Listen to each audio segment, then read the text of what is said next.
திரு Sumanth C Raman அவர்கள் இணைந்திருக்கிறார், அரசியல் விமர்சகர். டாக்டர் சுமந்த் வணக்கம். திரு எடப்பாடி பழனிசாமி அவர்களுடைய இந்த ரெஸ்பான்ஸ் எப்படி பாக்குறீங்க? இல்ல, இன்னும் ஓரளவுக்கு பிடிவாதத்தோட தான் இருக்கிறாரு. எந்த விதமான ஒரு காம்ப்ரமைஸுக்கு அவர் தயாராக இல்லை அப்படிங்கிறது தான் இந்த ரெஸ்பான்ஸ் காட்டுது. சோ நான் இந்த ரெஸ்பான்ஸ் பார்க்கும்போது ஒரு அளவுக்கு ஒரு டிசப்பாயிண்டிங்கா தான் இருக்கு. ஏன்னா ஒன்று, நான் திருமதி சசிகலா அவர்கள் ஜாதி கட்சி என்று சொல்ற விஷயத்தை ஏற்றுக்கொள்ள மாட்டேன். அதிமுக அந்த மாதிரி ஒரு ஜாதி கட்சியாக செயல்பட்டதே கிடையாது.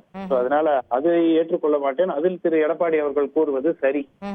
ஆனால் எந்த விதமான ஒரு காம்ப்ரமைஸுக்கும் தயாராக இல்லை என்பது நிச்சயமா ஒரு ஹார்ட் லைன் எடுக்கிறது அவ்வளவு ஒரு சரியான அணுகுமுறையா எனக்கு தெரியல. ஓகே, இப்போ திரு ரமேஷ் கொஞ்ச நேரம் முன்னாடி பேசினாரு. அவர் கருதுறாரு, இப்போ இந்த மாதிரியான பேசும்போது கட்சிக்குள்ளேயே சிலர் வேற மாதிரி நினைக்கிறாங்க, அவர்களையும் அவங்களோட முயற்சிகளையும் ஆரம்பத்திலே இதை கிள்ளிவிடக்கூடிய முயற்சியா தான் இவர் இப்போ சொல்றாரு அப்படின்னு. Do you also think so?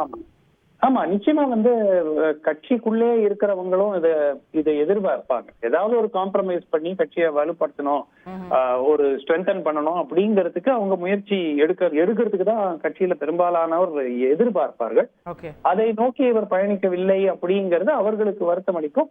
இது எவ்வளவு நாளைக்கு குரல்கள் தலைமைக்கு எதிராக வராமல் இருக்கும் என்பதை பார்க்க வேண்டும். ஏன்னா சூனர் ஆர் லேட்டர் இவர்களில் சிலர் பேச ஆரம்பிப்பாங்க. ஓகே ஓகே, சோ பார்க்கலாம் என்ன நடக்குதுன்னு. நன்றி டாக்டர் சுமந்த்.